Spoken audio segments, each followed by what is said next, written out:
नमस्कार, स्वराज आर्टमध्ये आपल्या सर्वांचं मनपूर्वक स्वागत। आज आपण बघूयात पारंपरिक महाराष्ट्रीयन पद्धतीचा अस्सल मराठमोळा झुणकाची रेसिपी। महाराष्ट्रामध्ये घरोघरी आवडीने ही झुणका भाकरी खाल्ली जाते। आपण अतिशय सोप्या पद्धतीने चिकट न होता सुटसुटीत असा झुणका बनवण्याची रेसिपी बघूया। रेसिपी अतिशय सोपी आहे। चला तर व्हिडिओला सुरुवात करूया। सर्वप्रथम एका पसरट बाउल मध्ये किंवा मोठ्या भांड्यामध्ये आपल्याला 1 कप बेसन घ्यायचं आहे। आता आपण यामध्ये चवीनुसार मीठ घालूया। त्यानंतर पाव टीस्पून हळद घालायची आहे। हे सर्व साहित्य आता नीट मिक्स करून घेऊ। आता आपल्याला यामध्ये आवश्यकतेनुसार पाणी घालायचं आहे। गाठी गुठळ्या न होता हे नीट मिक्स करूया। झुणक्यासाठी जेव्हा आपण बेसन घेतो हे अगदी खूप बारीक नसावं। विकत जे बेसन मिळतं ते खूप बारीक असतं, त्यामुळे गिरणीवर हे असं किंचित जाडसर असं बेसन दळलेलं आहे। छान मिक्स करून घेऊ। हे बघा, अगदी एकसारखं मी हे मिक्स करून घेतलं आणि यामध्ये गाठी गुठळ्या नाही। याच पद्धतीचं आपल्याला हे हवं आहे। 1 कप बेसनासाठी 1.5 कप पाणी मी घातलं आहे। आता एका पसरट पॅन मध्ये साधारण 4 टेबलस्पून तेल गरम करायला ठेवलं आहे। हा झुणका थोडा कोरडा असतो, त्यामुळे तयार झाल्यानंतर खाताना खूप कोरडा होतो, म्हणून तेलाचं प्रमाण थोडं जास्त घेतलं आहे। तुम्हाला आवडत नसेल तर थोडं कमी देखील घेऊ शकता। आता आपल्याला यामध्ये मोहरी घालायची आहे। मोहरी नीट तळतळली की जिरे देखील घालूया।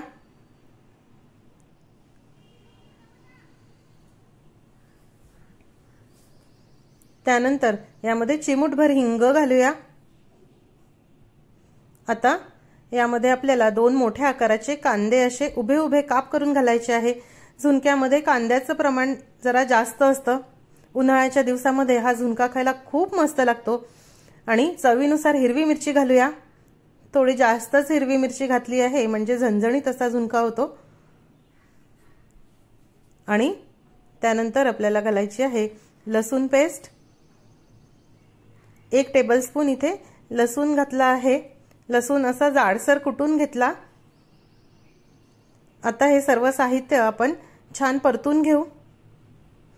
मध्यम आचेवर कांदा, लसूण आणि मिरची आपल्याला परतायची आहे।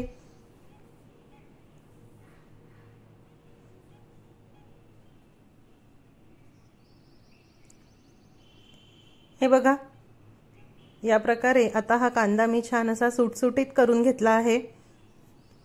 थोडा जाडसर उभा उभा कांदा घातला की तो झुणक्यामध्ये खूप मस्त लागतो।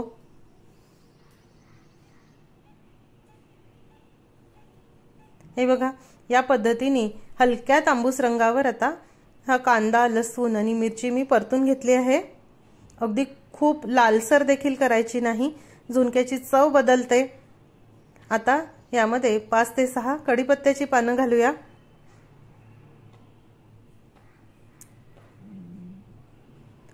त्यानंतर आपण जे बेसन पाण्यामध्ये भिजवून ठेवलं होतं ते घालूया।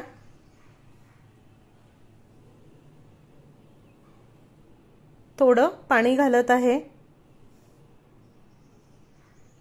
आणि आता हे सर्व साहित्य आपण नीट मिक्स करून घेऊ। पसरट पॅन असलं की हा झुणका खूप मस्त होतो।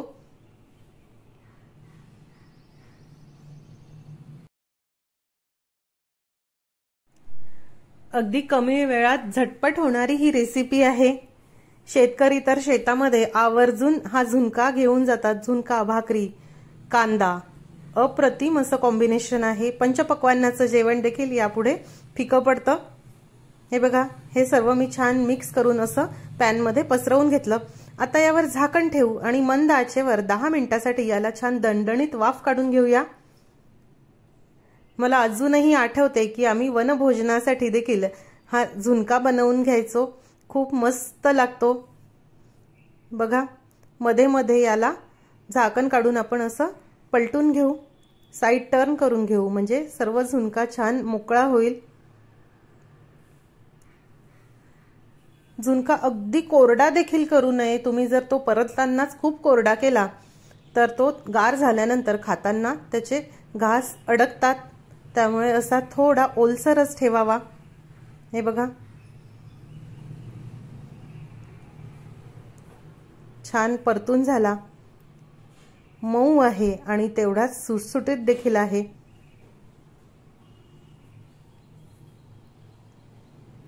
आता सर्वात शेवटी यामध्ये भरपूर अशी कोथिंबीर घालूया।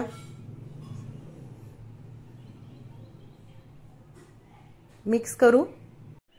पारंपरिक महाराष्ट्रीयन पद्धतीचा अतिशय चविष्ट चटकदार असा झुणका किंवा सुकं पिठलं तयार आहे।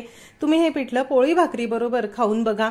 सोबतीला ठेचा, खरडा, कांदा किंवा कांद्याची चटणी आणि ताक अप्रतिम असा बेत आहे। यापुढे पंचपक्वान्नाचा बेत देखील फिका पडेल। मस्त रेसिपी आहे, नक्की करून बघा। आजचा व्हिडिओ तुम्हाला कसा वाटला हे मला जरूर कळवा। आजची रेसिपी आवडल्यास रेसिपीला लाईक करायला व शेअर करायला विसरू नका। माझ्या चॅनलला देखील नक्की सबस्क्राईब करा। अशीच एक छानशी रेसिपी घेऊन भेटूया स्वराज आर्टच्या पुढच्या भागामध्ये। तोपर्यंत चवीने खा आणि निरोगी राहा।